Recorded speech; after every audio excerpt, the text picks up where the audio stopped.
Queridos estudiantes, continuamos nuestro recorrido juánico. Ahora vamos a estudiar el segundo núcleo teológico, después de haber profundizado sobre el concepto de cordero, el paso del amnos al arnion, el amnos que aparece en el Evangelio desde el capítulo 1, versículo 29, cuando Juan el Bautista dice: este es el Cordero de Dios que quita el pecado del mundo. Luego saltamos ahí al capítulo 19, que es donde Jesús se realiza como Cordero en la muerte en la cruz.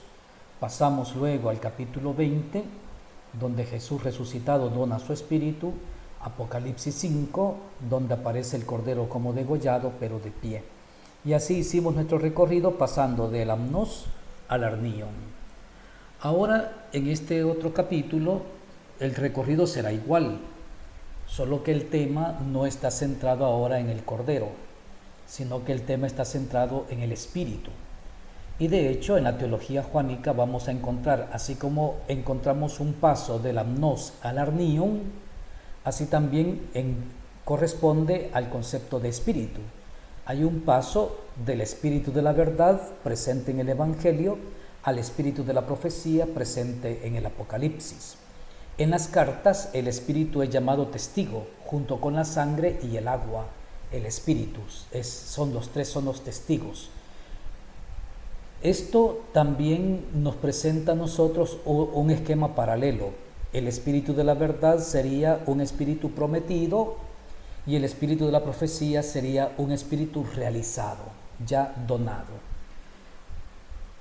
Como punto de partida vamos a retomar algunos elementos que fueron importantes en el capítulo anterior, porque no podemos entender el espíritu si no es a partir del capítulo 19 de San Juan. En este contexto dona Jesús su espíritu, ¿se recuerdan? Después que dijo, tengo sed, le dieron vinagre, y entonces Jesús dijo, todo está cumplido, inclinando la cabeza, entregó su espíritu. Entonces decíamos, en la actitud del crucificado encontramos una profunda actitud de donación. ¿Y qué está donando? Está donando su vida, sale la sangre, y está donando el espíritu. Entrega el espíritu. Entonces tenemos como vida donada la sangre, como espíritu donado el agua como símbolo del espíritu. De ahí saltamos al capítulo 5 del Apocalipsis, donde se hace la primera presentación de Cristo como arnion. Se dice que está en pie como degollado. Es la pendularidad, se recuerdan, la pendularidad de la que hablábamos, de muerte y resurrección. Este cordero tiene 7 cuernos, la totalidad de la fuerza, tiene 7 ojos, que son los 7 espíritus de Dios, o sea, la totalidad del espíritu. Veamos cómo comienza a presentar el espíritu en el Evangelio de San Juan. Recuerden, aquí a lo largo de todo el estudio del Evangelio lo vamos a plantear como espíritu de la verdad y también espíritu prometido. Vamos a ir saltando a lo largo de los capítulos del Evangelio donde aparece el concepto espíritu. El espíritu prometido culmina en Juan 19, pero a lo largo de todo el Evangelio, desde el capítulo 1, en el capítulo 3, en el capítulo 4, encontramos nosotros el espíritu prometido. Jesús promete el espíritu. En Juan 1, 26, 27 encontramos nosotros la primera promesa del espíritu. Juan 1, 26, 27, Juan el Bautista dijo, yo los bautizo con agua, pero en medio de ustedes hay uno a quien no conocen, él viene detrás de mí, a quien yo no soy digno de desatar en la correa de sus sandalias. Está hablando de Jesús. ¿Y qué dice después? Él los bautizará con agua y Espíritu Santo. La conjugación del verbo es importante. Los bautizará en futuro. O sea, ahí el Espíritu está prometido como algo futuro. Los bautizará. Aquí en Juan 1, 26, 27 estamos dentro del esquema de la semana, ¿se recuerdan? Primer día Juan el Bautista habla, Jesús está pero no se ve. En el segundo día Juan el Bautista habla, Jesús está y se ve. En el tercer día Juan el Bautista habla, Jesús está y habla. Y en el cuarto día los discípulos se van con él y 3 días después son las bodas de Caná. Entonces estamos al inicio, en el primer día, acá versículo 26-27, el primer día que va llevando después a la gloria de Jesús en las bodas de Caná. Ahí dirá claramente el evangelista: en Caná de Galilea Jesús manifestó su gloria y sus discípulos creyeron en él. Entonces, aquí en medio de ustedes hay uno que los bautizará con Espíritu Santo. Yo los bautizo con agua. El día después, en el versículo 33, es donde dirá después Juan el Bautista: aquel que bautizará en el Espíritu Santo. Esto significa que hay un cambio sustancial en la cualidad del bautismo. El bautismo de Juan es solamente un bautismo simbólico, de penitencia. Solamente simboliza un arrepentimiento. Ese bautismo de Juan vendrá mejorado por otro. Es un bautismo todo relacionado con el Espíritu Santo. Prácticamente el Espíritu Santo será el ambiente de vida de aquel que lo recibe. El ejemplo que tenemos aquí en la diapositiva es el ejemplo del pez. El pez vive en el agua. El ambiente del pez es el agua. Así también el ambiente del bautizado es el Espíritu. Por eso se habla de inmersión. El cristiano será como inmerso en el Espíritu, una inmersión permanente. Queda empapado del Espíritu desde el momento de su bautismo, porque no es bautismo que simbolice arrepentimiento, es bautismo en agua y Espíritu, aunque los dos elementos están relacionados simbólicamente. ¿Por qué? Porque el agua significa el Espíritu. Veamos aquí un esquema que marca claramente la diferencia entre el bautismo de Juan y el bautismo de Jesús. Primero, el bautismo de Juan, la gente lo escucha, requiere un cambio de vida, una purificación por inmersión en el agua, hay contacto con el agua, que era algo común en el ambiente judío. Saben ustedes que dentro de las leyes judías los ritos de purificación eran fundamentales. También en Qumran los ritos de purificación eran fundamentales. Y hay ritos paganos de purificación. Por lo tanto, el uso del agua para purificarse ritualmente, religiosamente, es algo muy común en el ambiente del Antiguo Oriente, tanto dentro del contexto judío como extrabíblico. Entonces, ¿por qué? Porque el agua es el elemento que purifica, el agua es el elemento que lava, y la inmersión en el Jordán es símbolo de la purificación moral, solamente símbolo de purificación. En cambio, el bautismo de Jesús trae otros elementos que el bautismo de Juan no tiene. Primero, es bautismo cristiano, se usa el agua. Ese es el elemento común con Juan el Bautista, pero en una perspectiva más amplia que la simple purificación. Según Juan, el agua es sinónimo del Espíritu, con una relación con la remisión de los pecados, porque solamente con la efusión del Espíritu se pueden perdonar los pecados. El bautismo de Juan no perdonaba los pecados. En cambio, el bautismo en Espíritu sí perdona los pecados. Recordemos Juan 20. Reciban el Espíritu Santo, a quienes perdonan los pecados les quedan perdonados, a quienes se los retengan les quedan sin perdonar. Por lo tanto, nos encontramos en un nivel superior al de Juan, en el que el Espíritu hace todo, como efectivamente decía el capítulo 20 de San Juan. ¿Qué significa el bautismo en el Espíritu? Ya pusimos la figura del pez en el agua. El agua es el ambiente del pez. Si lo sacamos del agua, muere. El Espíritu es el ambiente del cristiano. Si sacamos al cristiano de la vida en el Espíritu, muere.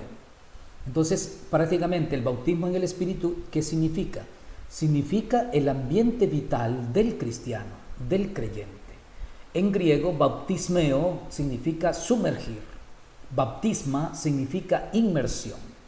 Baptisma es la inmersión realizada. Significa entonces ser inmerso en el Espíritu. No es un ritualismo exterior. Exteriormente solo se mira el agua que se derrama sobre la cabeza del niño o el agua del río donde se bautiza un adulto. Es estar en contacto continuo y total con el Espíritu. Es todo el ser inmerso en el agua, como el pez. En el cuarto evangelio, el agua adquiere un simbolismo superior al de la purificación. Él bautizará con Espíritu. Todo viene proyectado a un futuro. Es todos estos elementos del capítulo 1. Ahora pasamos al capítulo 3, aunque en el capítulo 2 también hay elemento de agua, porque son 6 tinajas de agua de 100 litros cada una que se transforman en vino. Pero ahí el agua tiene otro significado, no significa el espíritu, como lo hemos explicado en el capítulo 1 y ahora lo vamos a ver en el capítulo 3. El diálogo con Nicodemo. Estamos siempre en el contexto del espíritu prometido, el espíritu de la verdad. El diálogo con Nicodemo, Jesús promete una vida nueva, que Nicodemo no entiende. ¿Cómo puede un hombre viejo volver a nacer?, pregunta Nicodemo. ¿Acaso puede entrar por segunda vez en el vientre de su madre y nacer? Nicodemo no entiende, pero hay un detalle interesante en Nicodemo, y es que él quiere profundizar. Y entonces Jesús explica sobre el nuevo nacimiento. Este nuevo nacimiento ya no es un rito externo, sino que es nacer del agua y del espíritu. ¿Para qué? Para entrar en el reino de Dios. En el capítulo 3, versículo 5, Jesús le dice a Nicodemo: Apecrité Jesús, respondió Jesús, amén, amén, en verdad, lego soy, te digo a ti, ean metis genete ex judatois kai neumatos. Esta fórmula es importante y no la pasen desapercibida. Judatos kai neumatos. Recordarán ustedes en las clases de griego que cuando se ponen dos sustantivos en relación uno con otro siempre llevan el artículo. En este caso son dos sustantivos neutros, judatos y neumatos. Por lo tanto tendría que decir el texto to judatos kai to neumatos, del agua y del espíritu. Pero en este caso, vean ustedes ahí en el texto griego, no hay artículo, sino que dice ean metis genete ex judatos kai neumatos. El que no nace del agua y del espíritu. ¿Por qué no llevan artículo? Lo vamos a ver más adelante, pero se los anticipo. El autor está colocando judatos y neumatos en el mismo nivel. En el mismo nivel. Una relación de reciprocidad. No relativo el uno al otro, sino reciprocidad. Y termina diciendo Yunatai eiseltein enteis basilean tuteu. No puede entrar en el reino de Dios. Entonces, para entrar en el reino de Dios, el requisito es nacer del agua y del espíritu, que es lo mismo, según esta fórmula que encontramos en el texto original griego. Judatos kai neumatos. Obviamente aquí tenemos una alusión a la liturgia bautismal y eso no nos parece extraño a nosotros. ¿Por qué? Porque en el primer apartado de los elementos introductorios dijimos que una característica fundamental de la comunidad juánica es la vida litúrgica. La vida litúrgica. Entonces aquí en el capítulo 3 de Juan ya tenemos una alusión a la liturgia bautismal. Nacer del agua en el bautismo. ¿Por qué del agua? Porque el agua es el espíritu. Esta pregunta es importante. El agua es todo el espíritu.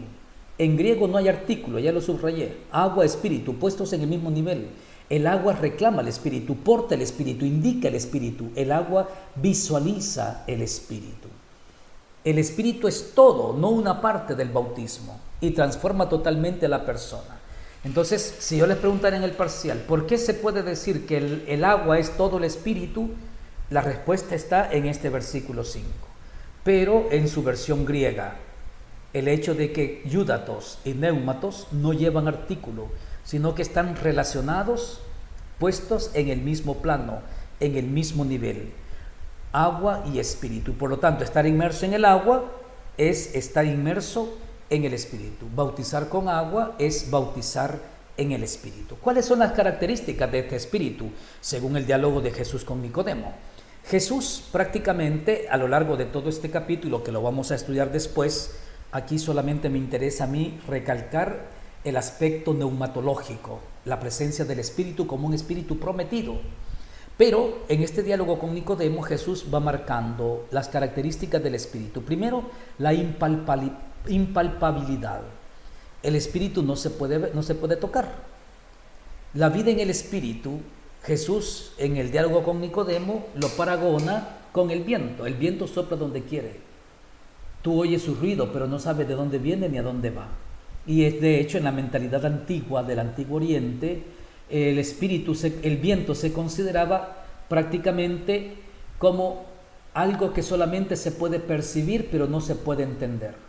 No se sabe ni de dónde viene ni a dónde va. La persona lo puede sentir. Así es la lógica del espíritu. Y el espíritu va donde quiere. Tú escuchas su sonido pero no sabes de dónde viene ni a dónde va. La impalpabilidad del espíritu. Y la segunda característica que Jesús está presentando en el diálogo con Nicodemo es la necesidad del discernimiento. Cuando la persona comienza a vivir, una persona común y corriente se bautiza y comienza a vivir la vida del Espíritu, entonces llegamos a este punto y nos preguntamos, ¿esta experiencia la intuyo como proveniente del Espíritu? ¿Es una moción del Espíritu? ¿O es solamente algo de mi emotividad, de mi sentimiento, de mi dimensión afectiva? Porque efectivamente no podemos atribuir al Espíritu acciones o cosas que son puramente emotivas, afectivas. Se necesita el discernimiento. Esta claridad es como sentir el viento. ¿Entiendo lo que me pide el Espíritu? ¿Por qué me lo pide? ¿Cuál es su lógica? No lo sé. Entonces yo no puedo entender al Espíritu inmediatamente, sino que necesito un largo proceso de discernimiento para poder descubrir qué es lo que me está pidiendo. ¿Por qué me lo está pidiendo? ¿Cuál es su lógica? ¿Qué debo hacer? Si es verdaderamente o no una moción del Espíritu. La presencia del Espíritu me indica una línea a seguir y esto ya es un anticipo del Espíritu de la profecía. Indica una línea a seguir. El Espíritu conoce el camino y por lo tanto, si yo me dejo guiar por el Espíritu, voy por el camino correcto.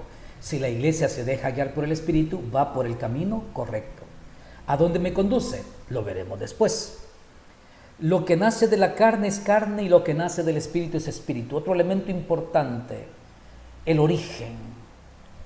La pregunta de Nicodemo, ¿cómo puede suceder esto? ¿Dónde está el origen del creyente? ¿En la carne o el espíritu? Ahí donde el hombre pone su origen, prácticamente comienza la construcción de toda su vida. Si pone su origen en la carne, toda su vida será carnal. Si pone su origen en el espíritu, toda su vida será espíritu. Lo vamos a desarrollar a su debido momento cuando estudiemos más detenidamente el capítulo 3. Ahora pasemos al capítulo 4, el diálogo con la samaritana. Otro capítulo donde encontramos el espíritu prometido, que es el espíritu de la verdad. Aquí prácticamente lo que nosotros encontramos es un diálogo que comienza con hostilidad por parte de la mujer. Como tú siendo judío me pides a mí de beber que soy samaritana. Comienza una hostilidad, pero luego ese diálogo va creciendo, va avanzando, va creciendo hasta llegar a una afinidad entre la samaritana y Jesús. Al final terminan hablando del culto y Jesús le dice a la samaritana, el Padre quiere que se le adore en espíritu y en verdad y anda en búsqueda de ese tipo de adoradores. Ahí Jesús está introduciendo el tema del espíritu en relación con la verdad. Adorar al Padre en espíritu y en verdad. No los ha encontrado todavía el Padre, pero anda en búsqueda de ello. Significa que cuando la samaritana entienda la acción del espíritu, simbolizada en el agua, porque el que beba del agua que yo le daré, jamás volverá a tener sed. Señor, dame de esa agua. Está hablando del espíritu Jesús. Y la mujer está entendiendo el agua física. La mujer tiene que llegar a comprender que necesita la plenitud del espíritu. Y ella acepta, cambia. Es liberada por la fuerza del espíritu. Es liberada del pecado. Aunque los 5 maridos de los que habla Jesús con relación a la mujer, no tiene que ver con la vida moral de la mujer, su vida de pecadora, no, sino que esos 5 maridos están relacionados con la idolatría del pueblo samaritano. En el libro de los Reyes nosotros encontramos cuando el rey Sargón envía desde Asiria pobladores que vienen a colonizar Samaria después de la destrucción. Y esos pobladores vienen de 5 pueblos distintos y cada uno trae su propio Dios. Lo veremos más adelante. Entonces esos ídolos que traen se convierten en los 5 maridos, no de la mujer samaritana, sino del pueblo samaritano. Pero lo que va a suceder es una liberación total, y no solamente de la mujer. Vengan a ver un hombre que me ha dicho todo lo que he hecho. ¿No será este el profeta, el Mesías? No, no es solamente de la mujer, es de todo el pueblo samaritano. Entonces aquí el Espíritu se convierte en una promesa de Jesús a todo el pueblo samaritano. Jesús le dijo a la samaritana: todo el que beba del agua, de esta agua, volverá a tener sed. Pero el que beba del agua que yo le daré, no tendrá sed jamás, sino que el agua que yo le dé se convertirá en él en fuente que brota para la vida eterna. Entonces le dijo la mujer: Señor, dame de esa agua para que no tenga más sed y no tenga que venir aquí a sacarla. Igual que con Nicodemo, el que no nace del agua y del Espíritu no puede entrar en el reino de los cielos. Y aquí le dice: de su seno brotará una fuente hasta la vida eterna. Siempre el Espíritu lanza a la vida eterna. La mujer tiene que abrirse a esta nueva agua, y la da Jesús, no la da el pozo. El pozo está relacionado con la historia patriarcal, especialmente con José. Aquí tenemos nosotros prácticamente la sobreposición de distintas imágenes. Importante interpretarlas, ¿verdad? Primero, el don del agua, equivalencia agua y espíritu. Podemos comparar o hacer un trabajo de comparación entre esto del capítulo 4 y el capítulo 7 de San Juan. En el capítulo 7 es la fiesta de la purificación del templo. El último día de la fiesta, el sumo sacerdote sale en procesión con un recipiente a recoger agua a la piscina de Siloé, y luego viene a lavar en la mesa del altar. Y es en ese contexto cuando Jesús dice: yo soy la luz del mundo. Y también dice: el que crea en mí, de su seno brotarán torrentes de agua viva. Entonces aquí prácticamente nosotros encontramos, tanto en el capítulo 4 como en el capítulo 7, que el don del Espíritu está ligado a la verdad. El Espíritu, en contacto con la iglesia, lleva a la verdad entera, así lo dirá en el capítulo 16. El Espíritu toma de Jesús y lo anuncia. ¿Por qué toma de Jesús? Porque, como decíamos ya en el capítulo anterior, Jesús se presenta a sí mismo como el camino, la verdad y la vida. Si hablamos de verdad, de la verdad, estamos hablando de Jesús. Si hablamos del camino, estamos hablando de Jesús. Si hablamos de la vida, estamos hablando de Jesús. Si hablamos del buen pastor, estamos hablando de Jesús. Si hablamos de la vid, estamos hablando de Jesús. Si hablamos de la puerta, estamos hablando de Jesús. Ven toda la simbología dirigida siempre a Él. Por eso el Espíritu toma de Jesús y lo anuncia, porque Jesús es la verdad.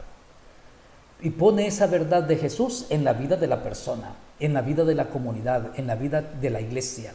Y así tanto la persona como la comunidad y la iglesia están en contacto permanente con la verdad de Jesús. Esto me hace pensar y recordar también en el Evangelio de San Juan, cuando Jesús es enjuiciado por Pilato. Pilato le pregunta, capítulo 18 de San Juan: ¿así que tú eres rey? Jesús le contesta: tú lo has dicho, yo soy rey. Para eso he venido al mundo, para ser testigo de la verdad. Y Pilato le pregunta: ¿y qué es la verdad? ¿Y qué hizo Jesús? No contestó. ¿Por qué Jesús no contesta? Posiblemente la pregunta esté mal formulada, porque la pregunta en el cuarto evangelio no tendría que ser ¿qué es la verdad? Porque la verdad no es una verdad filosófica, abstracta, racional. La pregunta tendría que haber sido ¿y quién es la verdad? La respuesta es Jesús. Pero para llegar a esta verdad necesitamos el camino del discernimiento, por la cual identifico si algo es del Espíritu o no. El Espíritu propone operativamente en las personas esta verdad. Todo lo positivo, todo lo bueno en nuestra vida, esta opción realizada, si luego la confrontamos con el Evangelio, la encontraremos. El trabajo de discernimiento es fundamental para poder llegar al conocimiento de la verdad que el Espíritu pone delante de mí, dentro de mí. Así se ha operado un pasaje de la verdad de Jesús escrito a un nivel existencial vital. Aquí hablamos de valor. Es un valor vital, un valor existencial, un valor vida. El Espíritu hace de la verdad de Jesús un valor que se vuelve vida en la persona. por medio del Espíritu, la acción del Espíritu es el don pascual de Cristo, dado a la comunidad eclesial. Penetra todos los detalles de la vida. Y el Espíritu no tiene contenido propio, ya lo decíamos, toma de Cristo para luego anunciarlo, darlo a conocer. Se lo hace de una manera totalmente propia. Su voz, afirma Jesús hablando a Nicodemo, tiene la impalpabilidad del viento, que sin embargo se hace sentir y luego necesita el discernimiento para ser interpretado. Hay una conexión recíproca entonces en el diálogo con Nicodemo entre espíritu y verdad. Al igual aquí con la samaritana, hay una relación recíproca entre espíritu y verdad. Ni uno sin la otra, ni la verdad sin el espíritu, ni el espíritu sin la verdad. Y todo bajo el símbolo del agua, ¿verdad? Bajo el símbolo del agua. Agua que Jesús da es la verdad en conexión con el espíritu. Llena todas las aspiraciones positivas del hombre. Y la imagen de la fuente, cuando dice de su seno brotarán torrentes, la imagen de la fuente es en referencia a la vida eterna, porque esta fuente brota hasta la vida eterna, con su dimensión presente y escatológica. Fuente de agua, espíritu dado sin medida, don amplio, sin limitaciones, belleza, frescura, renovación, novedad. Todo esto va generando el espíritu con el pasar del tiempo. Con el pasar del tiempo. Siempre hay algo nuevo, siempre hay algo bello, es una frescura que se renueva, siempre hay una novedad. El espíritu va generando esto. Y allí, cuando hablamos en estas categorías, ya no estamos hablando solamente del espíritu de la verdad, sino del espíritu de la profecía, que lo vamos a explicar al final, cuando lleguemos al Apocalipsis. Luego encontramos nosotros en el discurso de despedida de Jesús, del capítulo 13 hasta el capítulo 19, que es la muerte, muchos elementos en relación con el espíritu. Aquí, especialmente el inicio del libro de la gloria, el capítulo 13, Jesús habla de la hora. Mejor dicho, el narrador dice: sabiendo Jesús que había llegado la hora de volver al Padre, habiendo amado a los suyos que estaban en el mundo, los amó hasta el extremo. Esta es una hora introductoria. En el capítulo 13 encontramos una hora introductoria. Luego, del capítulo 14 al 17 encontramos una hora dialogada. Y en el capítulo 19 encontramos una hora realizada. Ahí llega la hora. No la hora de la muerte, no la hora de la pasión, sino la hora de la glorificación. Porque recuerden, Jesús en estado de crucifixión está ya glorificado, en alto, elevado sobre lo alto, y en medio, que es el lugar que le corresponde. Entonces, en esta hora introducida, en esta hora dialogada, lo que nosotros encontramos a partir de la experiencia de la comunidad juánica es la que ha llevado a la formulación literaria para introducir el lenguaje del Paráclito. En el diálogo con la samaritana, en el capítulo 4, versículo 14, Jesús dijo a la samaritana: el que beba del agua que yo le daré, de su seno brotarán torrentes de agua viva. Está en futuro, es espíritu prometido. Pero aquí, en el contexto del discurso de despedida de Jesús, encontramos ya desde el capítulo 4, versículo 14, una referencia clara al espíritu. Este es el que da la vida eterna. De su seno brotarán torrentes de agua que llegan hasta la vida eterna. No debemos olvidar que en la simbología juánica el agua siempre es la representación del espíritu. El agua es el espíritu. Es decir, que el espíritu es una fuente. El agua se dará en el futuro. El futuro, que es cuando llega el momento de la muerte, ahí se entrega el espíritu. Y luego en el capítulo 20 de Juan, cuando sopla sobre ellos y les dice: reciban el Espíritu Santo. Ahí ya no es prometido, ahí ya es espíritu realizado. Ahí comenzará el espíritu de la profecía. Hemos descubierto nosotros en el capítulo 4 del diálogo con la samaritana que Jesús no combate el pecado con violencia, sino que lo hace con propuesta. De hecho, en el diálogo con la samaritana subrayábamos ya que no se trata del aspecto moral de la samaritana, sino que se trataba de la vida, digamos, idolátrica de los samaritanos. Por lo tanto, el espíritu no actúa agresivamente, sino que el espíritu y la verdad van entrando en la persona, en la comunidad y en la iglesia de un modo inmaterial,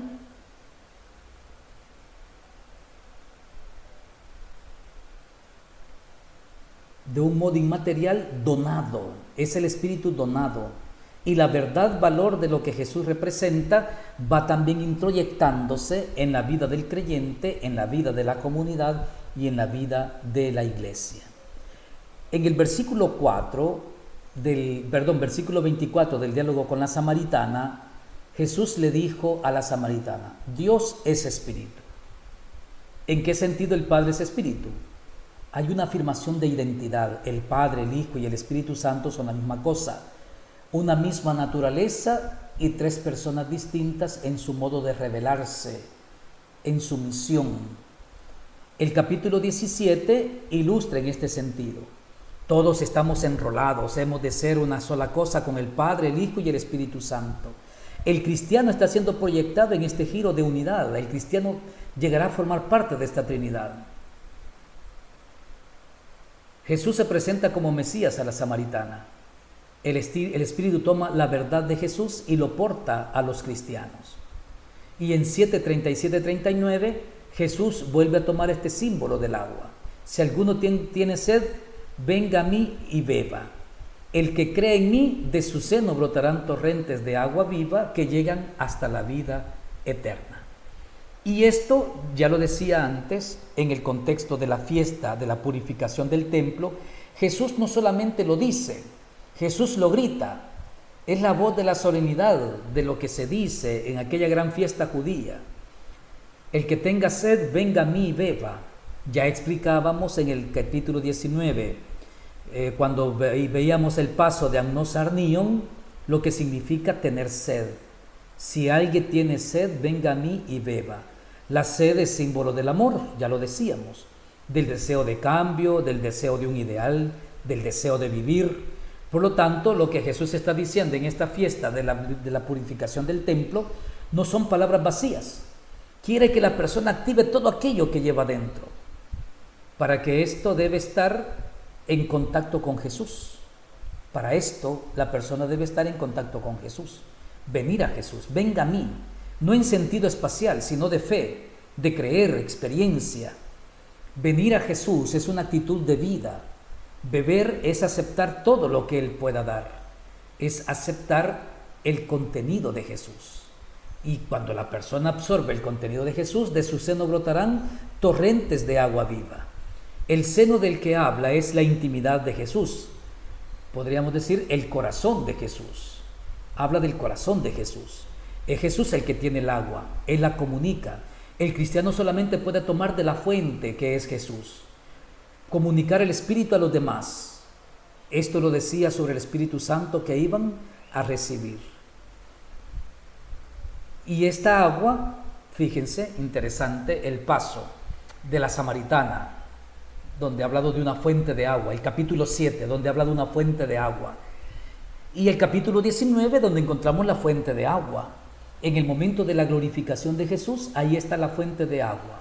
Cuando el soldado traspasa el costado de Jesús con la lanza, Jesús está en estado de glorificación, y ahí está la fuente, de ahí brota el agua. En la glorificación de Jesús será dado el Espíritu. Esto es la crucifixión. Jesús se dona todo. Decíamos, la sangre dona su vida y el agua dona su espíritu, su gloria. El Kavod para los hebreos es la donación del amor máximo a Dios y a las personas. Allí está donando su espíritu. Eso quiere decir que en la óptica de Juan Evangelista, Jesús se sirve de la crucifixión para manifestar algo de sí que engloba la misma cruz y la supera, que es la donación de su vida y la donación del Espíritu. Entonces, aquí estamos diciendo todo el recorrido, desde el capítulo 1, cuando Juan el Bautista dice, en medio de ustedes hay uno que no conocen, Él los bautizará con agua y espíritu, en futuro. Con Nicodemo, tienes que nacer del agua y del espíritu, en futuro. Con la samaritana, el que beba del agua que yo le daré, en futuro. En capítulo 7, vengan a mí, el que tenga sed que venga a mí y beba. De su seno brotarán torrentes que llegan hasta la vida eterna. Futuro. Todo ese futuro, ¿dónde pone la mirada? en el crucificado. Allí está la fuente de la que le hablaba a la samaritana y la fuente de la que hablaba Jesús gritando en el capítulo 7 en la fiesta de la purificación del templo. Entonces, la actitud de crucifixión, fíjense, en la teología juánica, supera la cruz, porque pone a Jesús en una capacidad oblativa. Jesús en estado de crucifixión es un Jesús totalmente transitivo, dona todo, dona lo mejor de sí. ¿A quiénes? A los hombres por amor a la humanidad y al Padre por amor al Padre. Podemos decir nosotros que esa escena que podemos contemplar cerrando los ojos, ver el monte Gólgota, que no es tan alto, unos 60 metros sobre el nivel del mar, y allá en la cima 3 cruces, un ladrón a un lado, un ladrón al otro y Jesús en medio. Contemplando esa escena, nosotros encontramos ahí la escena más representativa de la donación de Jesús. Es la de la sed y la entrega del Espíritu. Después de esto, Jesús, sabiendo que todo estaba cumplido, para que se cumpliera la Escritura, dijo: tengo sed. Y en el capítulo 7, como ha dicho, todo aquel que tenga sed, que venga a mí. Y aquí en el capítulo 19, como dice, tengo sed. Puede ser que Juan Evangelista, estando presente en el momento de la muerte de Jesús, ha tomado esta expresión de espasmo de Jesús, que se lamenta por el tormento de la sed. Podría ser, porque señala este detalle: había allí un recipiente lleno de vinagre. Sujetando a una caña de hisopo, una esponja empapada en el vinagre, se la acercaron a Jesús. Cuando tomó el vinagre, dijo Jesús: todo está cumplido, y reclinando la cabeza, entregó su espíritu. Vean qué muerte más serena, más tranquila la de Jesús. Inclinando la cabeza, entregó su espíritu. La sed de amor hacia el hombre, la sed de amor hacia el Padre. Este es el primer nivel, el texto tal como está escrito. Pasando del primer nivel al del significado simbólico, encontramos 2 puntos de simbología: la sed y el vinagre. Este detalle también ya lo dijimos en el capítulo anterior, ¿verdad? La sed es esa necesidad de amor, ¿verdad? Los salmos, ya hablábamos del Salmo 42 la vez pasada: mi alma tiene sed de ti como tierra reseca, agostada sin agua. La sed en el ambiente bíblico simboliza el tormento moral por el amor. Y luego el vinagre no es que calme la sed, sino que el vinagre aumenta la sed. Entonces, ¿qué encontramos en Jesús en estado de crucifixión? Encontramos una sed que se hace tormentosa. La sed de Jesús es el tormento que tiene en su búsqueda de ese amor del Padre y del amor de los hombres. Y ese amor viene aumentado por el vinagre. Al nivel simbólico, el vinagre cambia su función. Recordemos en el Salmo 69, versículo 22, dice: en mi sed me dieron de beber vinagre. El vinagre hace la sed más aguda.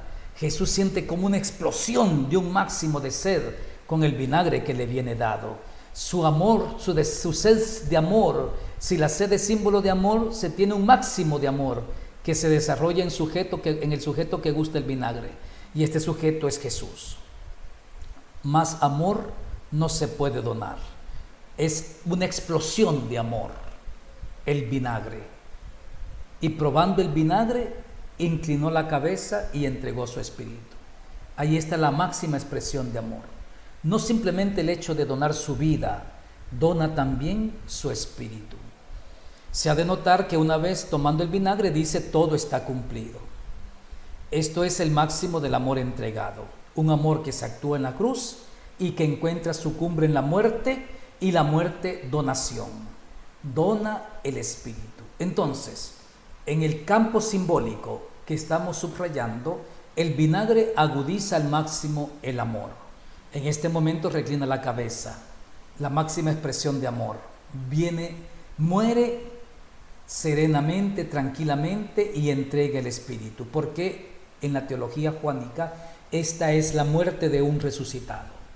Es la muerte de uno que ya estaba glorificado. Y en este mismo texto, el que nos narra la donación del espíritu por parte de Jesús, No es que le sale el Espíritu por su muerte, sino todo lo contrario, es Él que lo da, entregó su Espíritu. No es que le sale el Espíritu, no, Él entregó su Espíritu, lo hace voluntariamente. El Espíritu es la vitalidad de Jesús que viene comunicada. Luego pasaremos al capítulo 20, leyéndolos en la secuencia del Evangelio. En el capítulo 20 dona nuevamente el Espíritu, soplando sobre ellos les dijo, reciban el Espíritu Santo. Es la donación total del Espíritu. Entonces, aquí estamos nosotros en el último cuadro de la escena, capítulo 19, versículo 31-37, que presenta el costado traspasado, de él sale sangre y agua. Ya dijimos, la sangre representa la vida donada, el agua referencia al Espíritu, interioridad de la persona, porque es su costado, es su corazón, sugiriendo, casi inculcando la experiencia propia de Juan. Recuerden que fue Juan el evangelista quien se reclinó sobre el pecho de Jesús en la cena. Conoce los secretos del corazón de Jesús. Juan entiende aquella expresión que había escuchado 3 años antes. Este es el Cordero de Dios que quita el pecado del mundo. Juan entiende que en ese momento de la muerte en la cruz es donde está quitando el pecado del mundo. Y es en ese momento en la cruz donde Jesús se está realizando como Cordero, que quita el pecado en el hecho mismo de su oblatividad, que constituye su situación de crucificado. Esto se complementa con el capítulo 20, como ya les decía antes, el primer día de la semana, es el domingo, que se nos presenta en el capítulo 20, se puede ver como el día de expresión de fe de la comunidad. Todavía estaba oscuro cuando la Magdalena fue al sepulcro.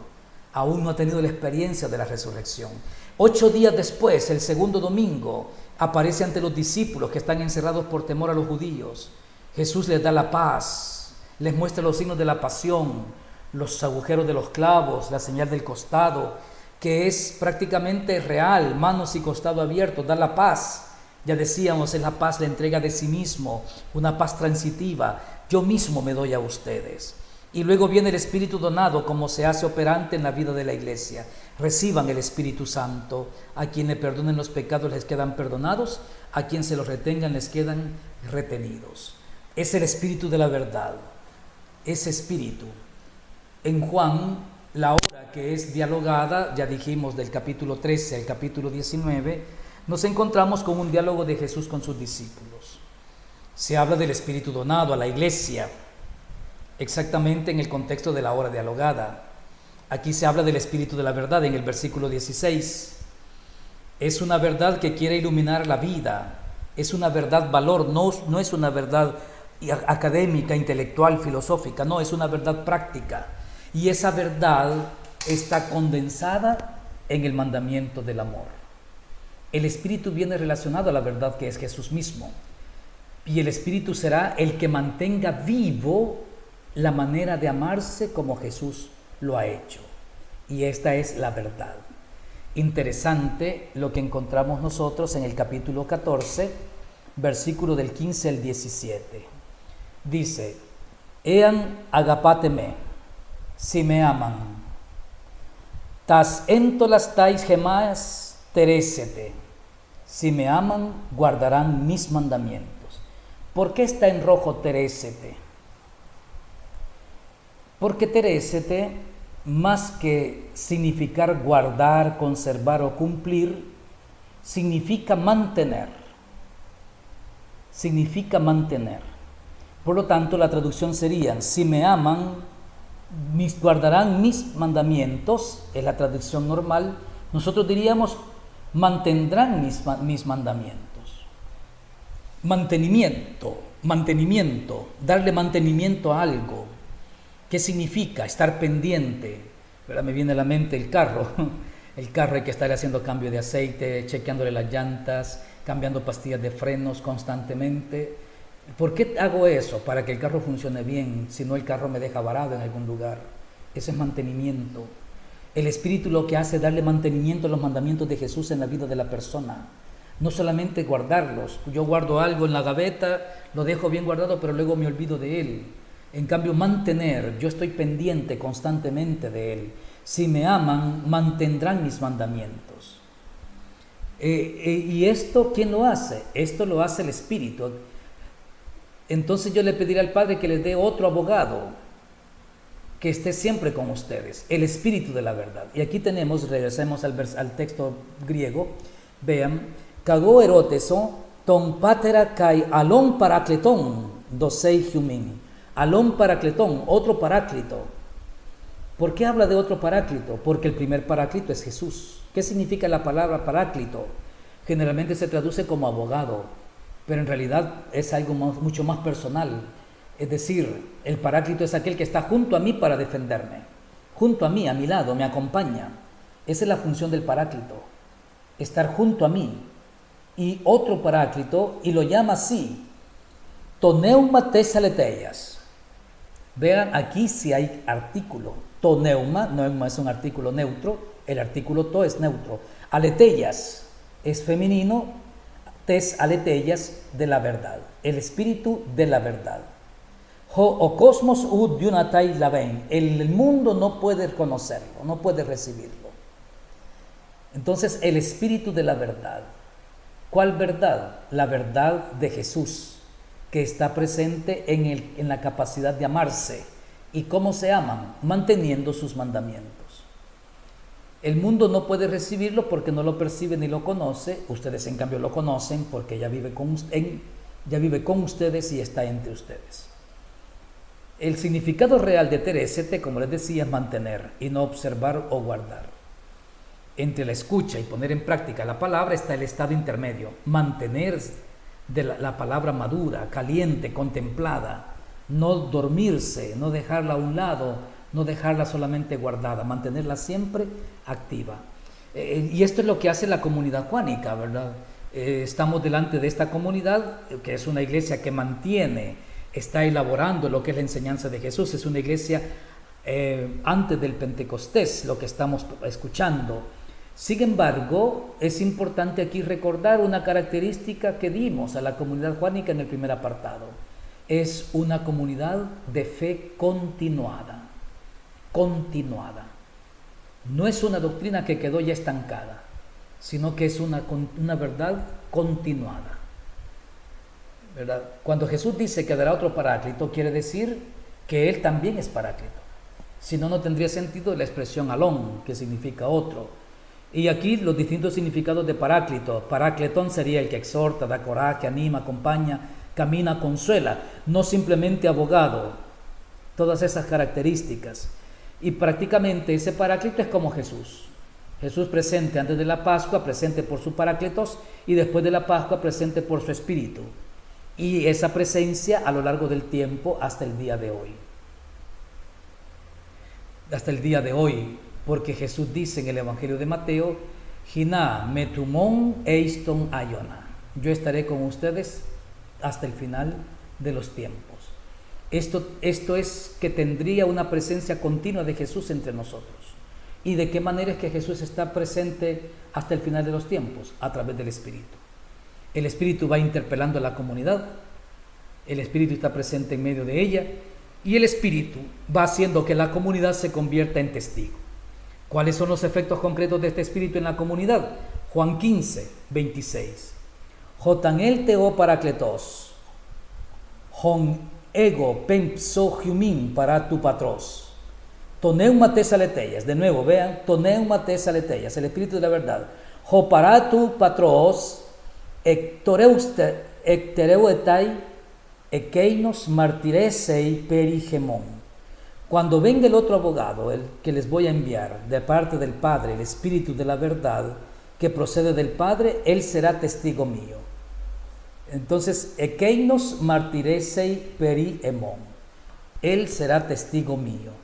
El Espíritu se convierte en testigo. La persona que testimonia hace de mediación entre lo visto y aquellas personas que no han visto. Y se recuerdan cuando Tomás no estuvo, porque me has visto, has creído, Tomás. Dichosos los que vean sin haber visto. ¿Por qué? Porque los que creemos sin haber visto, lo hacemos por medio del testigo. ¿Y quién es ese testigo? ¿Quién es el martiresei? ¿Quién es el martiresei? El Espíritu, toneuma tes aleteias. Y es interesante esta idea que complementa en el capítulo 17, cuando Jesús hace la oración sacerdotal y le dice al Padre, santifícalos en la verdad. santifícalos en la verdad. El Espíritu es la verdad. Tu neuma tes aleteias, Espíritu de la verdad. Jesús es la verdad. Yo soy el camino, la verdad y la vida. Entonces, si el Espíritu testimonia, quiere decir que dice algo a la comunidad, que la comunidad todavía no conoce sobre Jesús. Y allí vamos entrando, nos vamos asomando al concepto de espíritu de la profecía.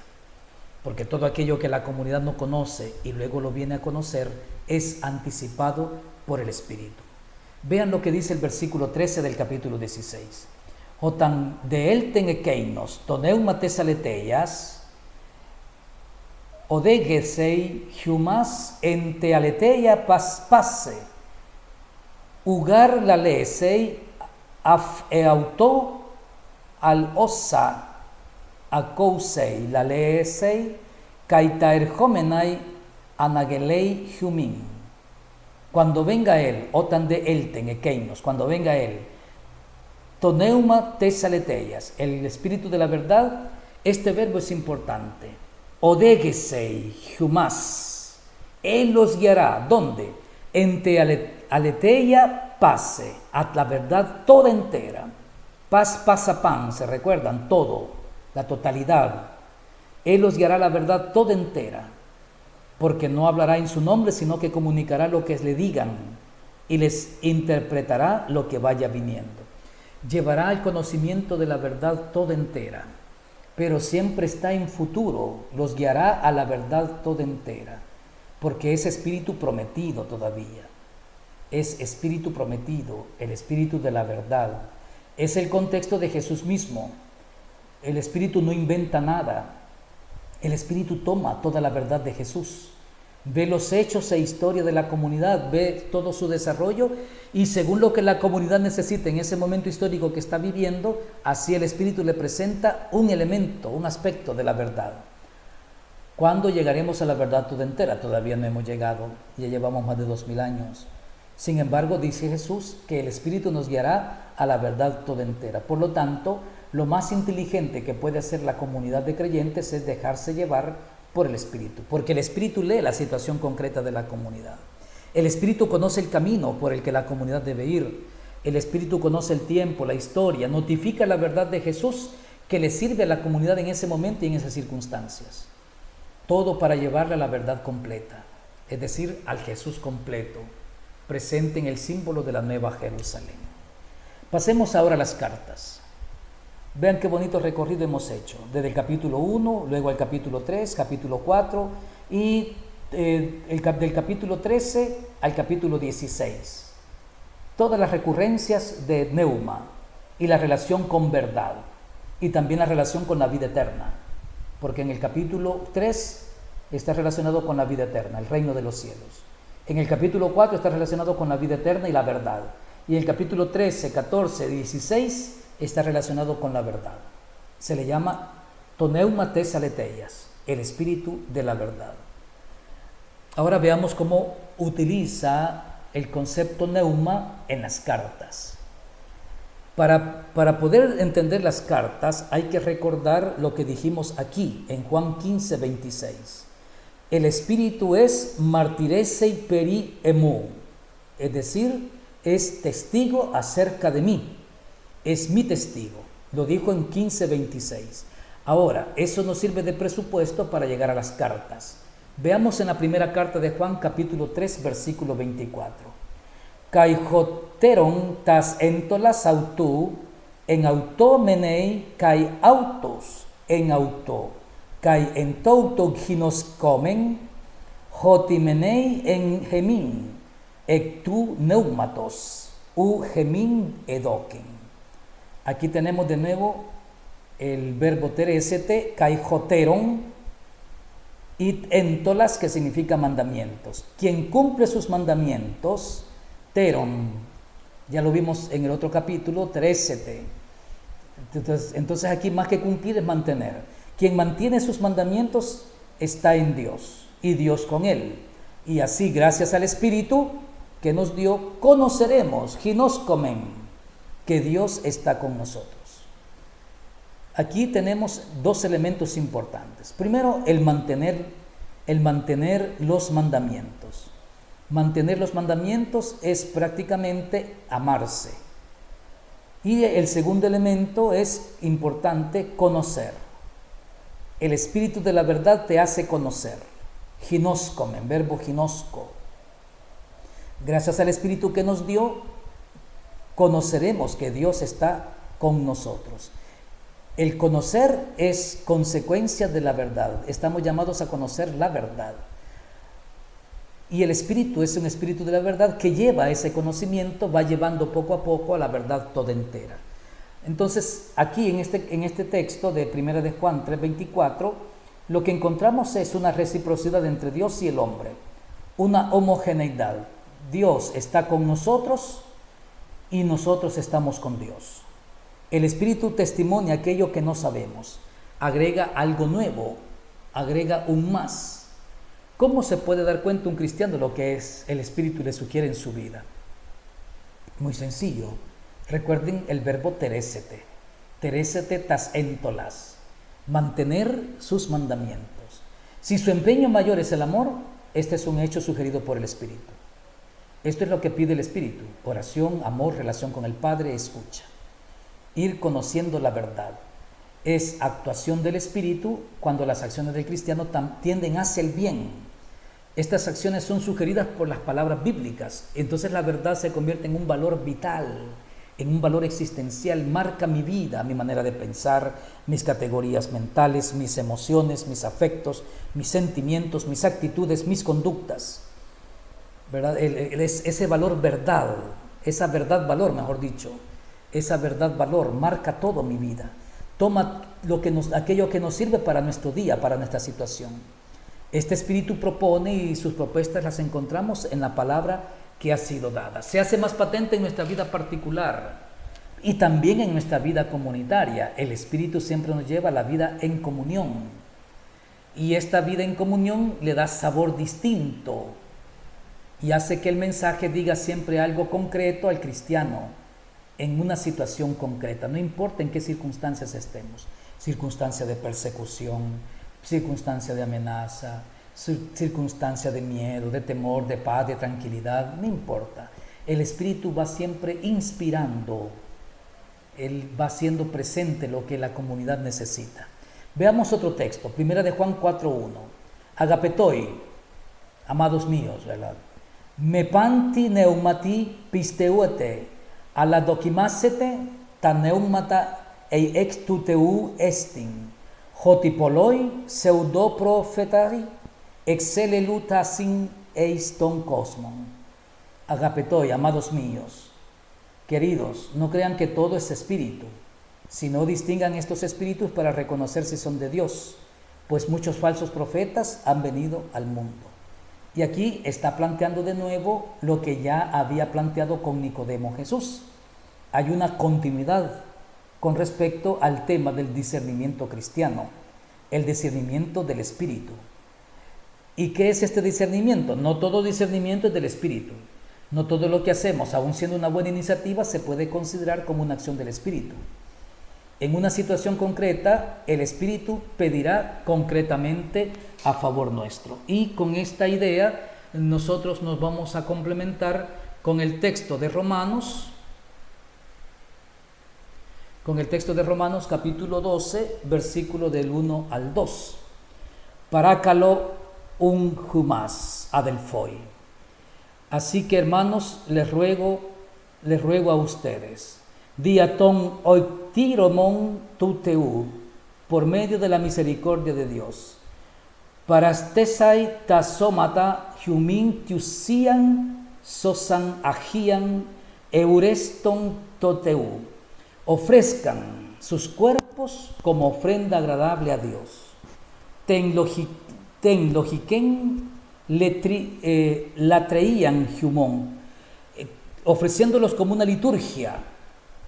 El texto diría prácticamente en español que presenten sus cuerpos en sacrificio vivo, santo, agradable a Dios, que es su culto racional.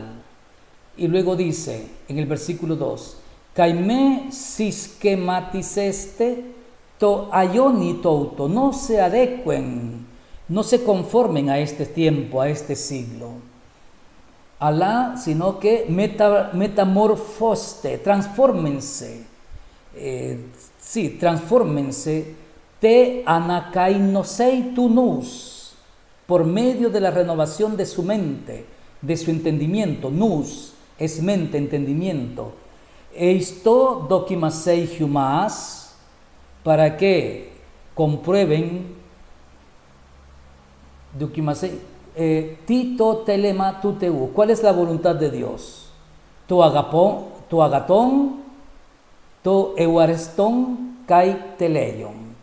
Y aquí dice Pablo, adécuense a lo que es la voluntad de Dios, a lo que es agradable y lo que es perfecto. To agatón, lo que es santo, kai eureston, lo que es agradable, kai teleion, y lo que es perfecto. Un ir adecuándose. Este texto de Romanos está relacionado muy directamente con la idea de que no todo discernimiento viene del Espíritu. Hay que irse transformando. Interesante es aquí en el texto de Romanos, en el versículo 2, donde dice, metamorfoste ten anakainosen tunus. Transforme, metamorfeo, transformar. Cambien más allá de la propia forma su pensamiento. Y adécuense a la voluntad de Dios, a lo santo, no, a lo bueno, agatos, bueno, a lo bueno, a lo perfecto, a lo que es agradable. Por lo tanto, vean, en este proceso de discernimiento es necesaria una nueva mentalidad. De hecho, Pablo pide dejarse transformar en continuación. Es una nueva disposición para captar el detalle de la voluntad de Dios.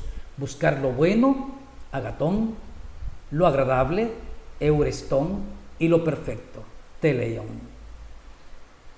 Así nos lleva el Espíritu.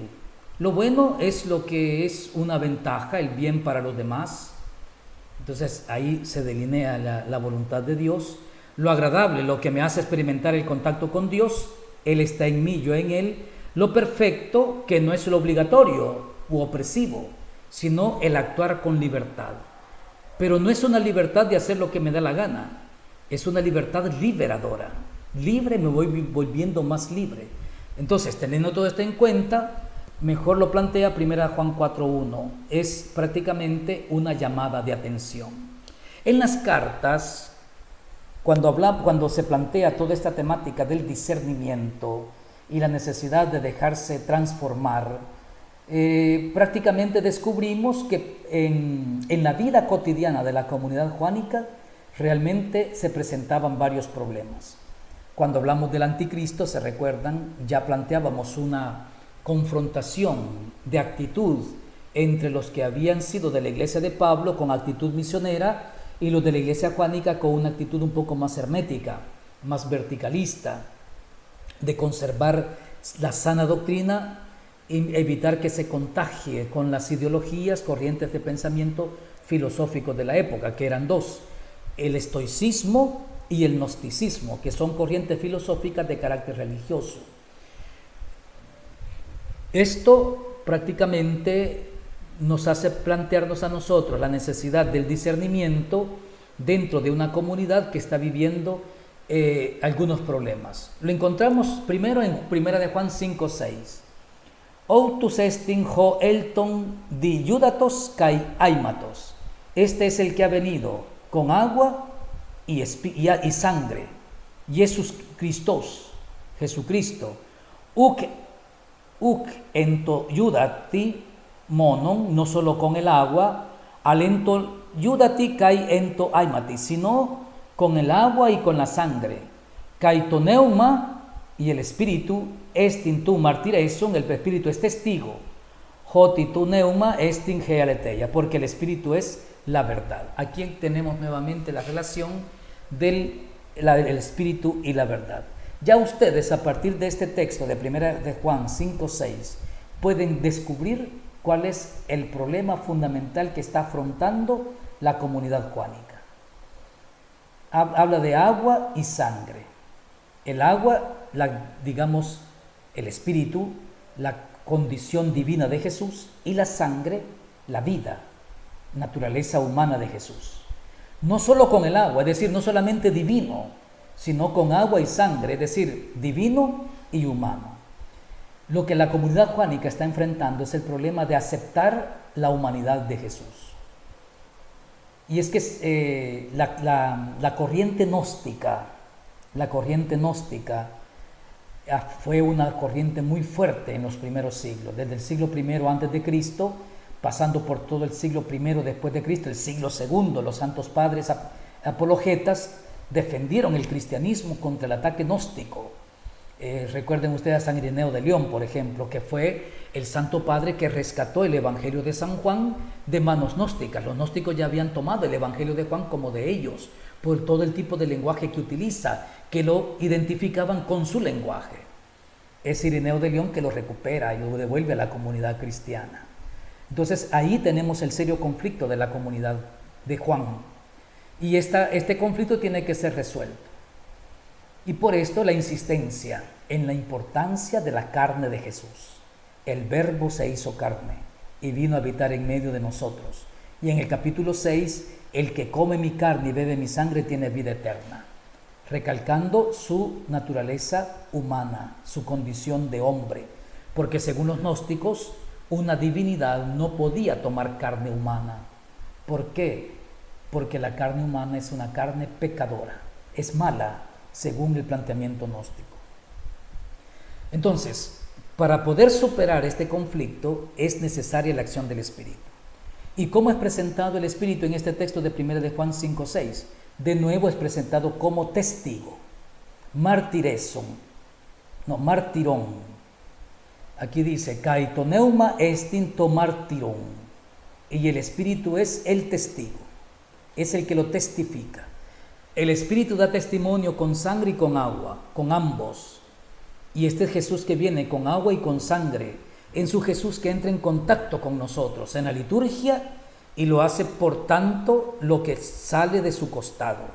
Esto es el don de su Espíritu y la vida donada, una donación en continuación.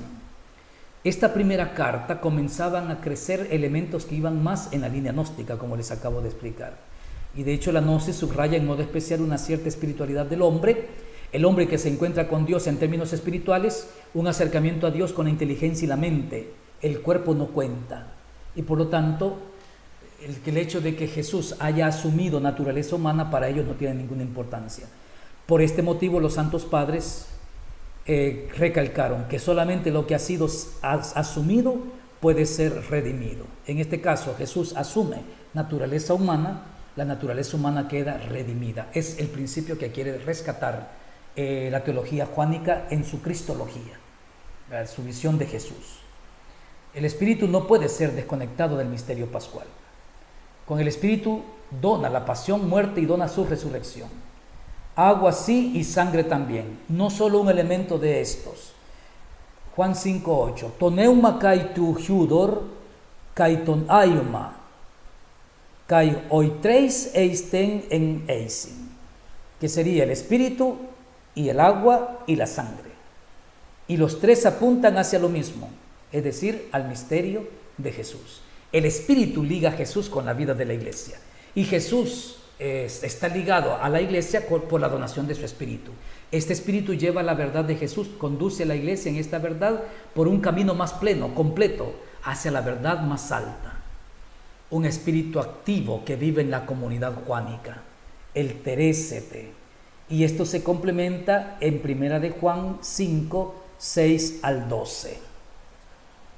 5 del 6 al 12, donde dice, el que vino con agua y sangre fue él, Jesús el Mesías. No vino solo con el agua, que sería divinidad, ¿verdad? Sino con el agua y la sangre, divinidad y humanidad. Y el que lo atestigua es el Espíritu, porque el Espíritu es la verdad. Por tanto, los que dan testimonio son tres, el Espíritu, el agua y la sangre. Y los tres apuntan a lo mismo. Si aceptamos el testimonio humano, más fuerza tiene el testimonio de Dios. Y el testimonio del que hablamos es de Dios, que ha dejado un testimonio de su Hijo. Quien cree en el Hijo de Dios tiene dentro el testimonio. El que no da fe a Dios lo deja por embustero, negándose a creer el testimonio que ha dejado él de su Hijo. Y el testimonio consiste en esto, en que Dios nos ha dado vida eterna, vida que está en su Hijo. Quien tiene al Hijo tiene la vida. Quien no tiene al Hijo de Dios no tiene la vida. Todo en conflicto, en contraste con el planteamiento gnóstico. Para el cuarto evangelio, la pasión está ligada al Espíritu. El Espíritu da testimonio para aquellos que no conocieron o no tuvieron la experiencia directa. El Espíritu da testimonio, quiere decir que hace de mediador entre quien ha visto y quien no. Este Espíritu es la verdad en modo funcional, en tanto que hace presente y vivo a Jesús. El Espíritu dando testimonio viene con todos los signos de la pasión de Jesús y hace presente en cada situación la vida eclesial. Y esto nos lanza ya al Apocalipsis. Apocalipsis 1:10. Un domingo me arrebató el Espíritu y oí a mi espalda una voz vibrante. Es día litúrgico, el primer día de la semana. Y aquí pasamos ya al espíritu de la profecía. El espíritu de la profecía es el espíritu que le indica a la iglesia el camino que viene, la etapa que viene, y le va dando los elementos para poder afrontar esa etapa. Este espíritu ha acompañado a la iglesia desde sus orígenes hasta el día de hoy. Ese espíritu ha ido suscitando distintas etapas después de la muerte y resurrección de Jesús. El espíritu de la profecía suscita después de la resurrección de Jesús el surgimiento de la iglesia de Jerusalén. Viene la primera persecución, el surgimiento de la iglesia en Samaria.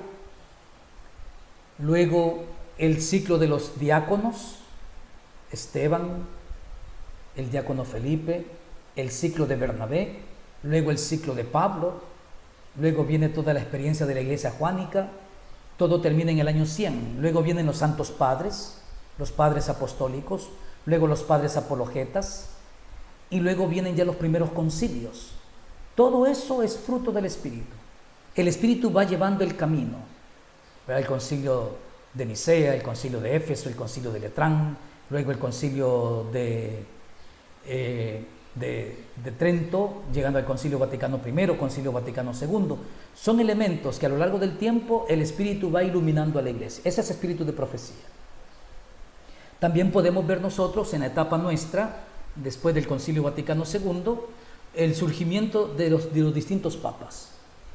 Juan XXIII, de quien ninguno esperaba que convocara concilio, convoca concilio y transforma completamente la vida de la iglesia. Pablo VI, con toda su doctrina, y luego Juan Pablo II, hasta el Papa Benedicto XVI, uno de los más grandes doctores que hemos tenido en nuestra época moderna. Y si llegaran a santificar, a canonizar a Benedicto XVI, seguramente sería declarado también doctor de la Iglesia, suscitado por el Espíritu, y hoy Francisco. Cada papa respondiendo a las circunstancias históricas de su época y llevando a la Iglesia a la etapa siguiente, Eso es espíritu de la profecía. Y esto prácticamente está introducido en el libro del Apocalipsis. Comenzando con el capítulo 1, versículo 10. Un domingo, toneuma, está relacionado en el Apocalipsis al domingo. Recuerden lo que ya explicaba en el apartado anterior. En los tiempos de los apóstoles el nombre domingo no existía, sino que era el primer día de la semana o el día después del sábado. Pero ese se convierte para los cristianos en el día de la celebración litúrgica, en el día de la presencia del Señor. Por lo tanto, es el día del Señor, es el día de la celebración de las comunidades. Por lo tanto, en el primer día de la semana se está en contacto con el Espíritu en la asamblea litúrgica. Y así como lo hacía la comunidad juánica, lo seguimos haciendo también nosotros en el tiempo presente. El primer día de la semana estamos en contacto con el Espíritu en la asamblea litúrgica. El Espíritu convoca. El Espíritu está presente en toda la asamblea. El Espíritu hace presente a Jesús a través de la palabra. Él la inspiró, la palabra, tanto el Antiguo como el Nuevo Testamento. Y el Espíritu hace presente a Jesús a través del sacramento. Al momento de la consagración, cuando el sacerdote impone las manos sobre las ofrendas y dice: santifica estos dones con la efusión de tu Espíritu. Allí el Espíritu hace presente a Jesús. ¿Dónde? en la asamblea litúrgica. Es un espíritu que envuelve a la persona y la hace nueva en él.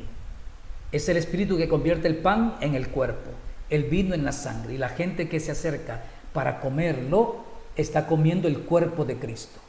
¿Quién ha convertido ese pan en cuerpo de Cristo? El Espíritu. El concepto neuma no es indiferente en el Apocalipsis. Aunque arnion aparecía 29 veces, ¿se recuerdan? Neuma aparece 7 veces, en los capítulos 2 y 3. Se hace en estos capítulos un llamado a la renovación con carácter imperativo. Y aquí, en estos capítulos del 2 al 3, el Espíritu dice: quien tenga oídos, oiga lo que dice el Espíritu. Vean qué interesante. Quien tenga oídos. No se refiere al sentido auditivo, ¿verdad? Al oído físico. Es la capacidad de discernimiento. El que tenga oídos. Aparece 7 veces, no es nada casual. El número 7, 4 más 3, plenitud, totalidad. Y es que el libro del Apocalipsis está escrito en un esquema septenario. Todo es 7. Candelabro de 7 brazos. Bueno, todo es 7 en el Apocalipsis. Entonces no es nada casual que aparezca 7 veces neuma en el Apocalipsis.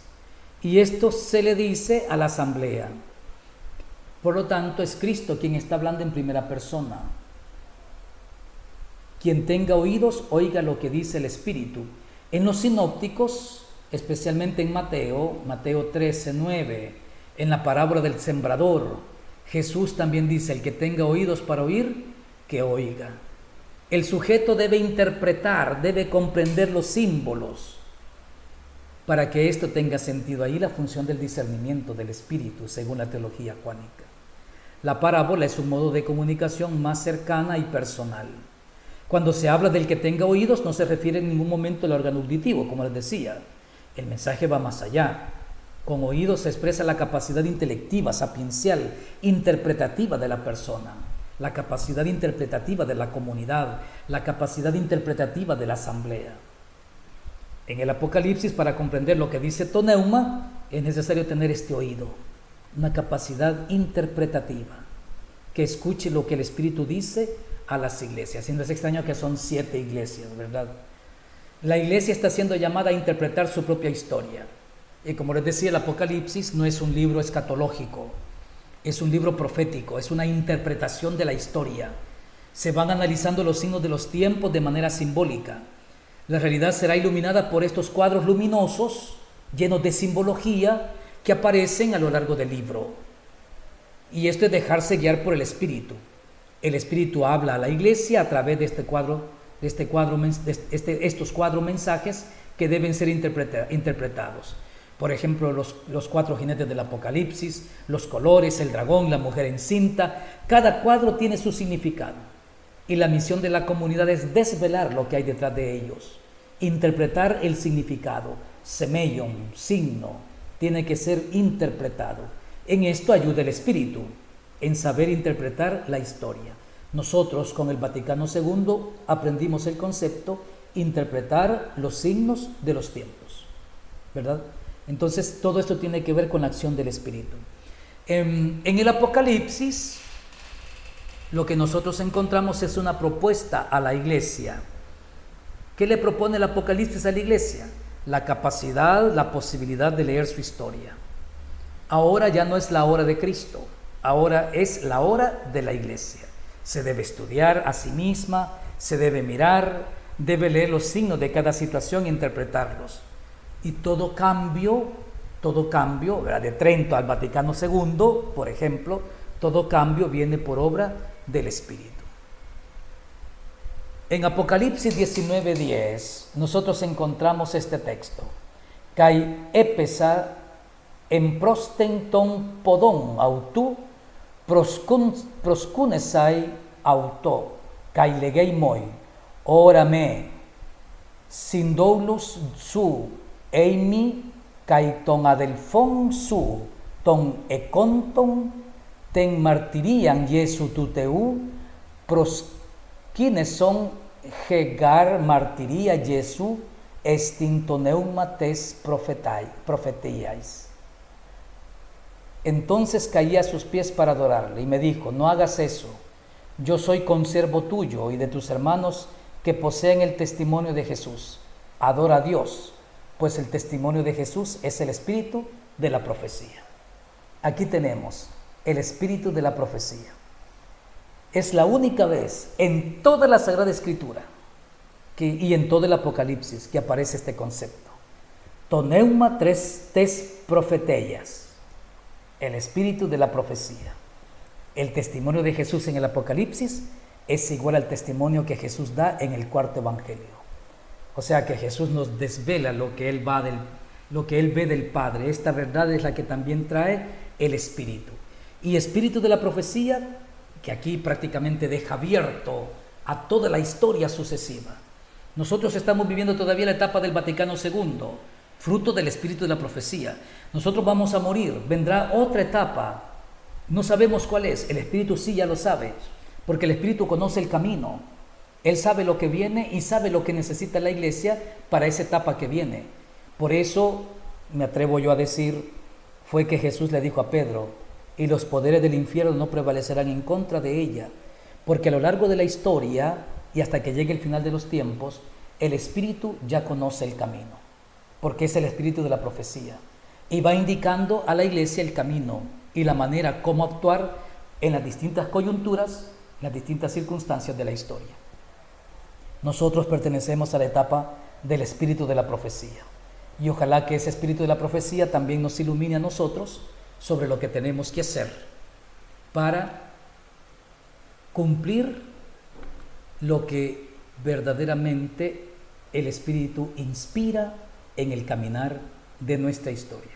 Aquí terminamos nosotros este apartado del espíritu de la verdad al espíritu de la profecía, el espíritu prometido, el espíritu concedido, el espíritu dado. Estúdienlo, memoricen todas las citas bíblicas que hemos traído desde Juan 1, Juan 3, Juan 4, Juan 13, Juan 16, Juan 15, luego Juan 20 y todo lo del Apocalipsis. Apocalipsis 1:10 y Apocalipsis 19, que es el último texto donde hemos encontrado el concepto espíritu de la profecía. Ahora, ¿verdad? Nos quedamos aquí y vendrá posteriormente el siguiente material, el tercer núcleo teológico, que es la venida de Jesús, la venida en la carne y la venida en el espíritu. Que les aproveche mucho este material, aprendan lo más posible y vayamos haciendo trabajo interpretativo, aprendiendo de la teología de Juan.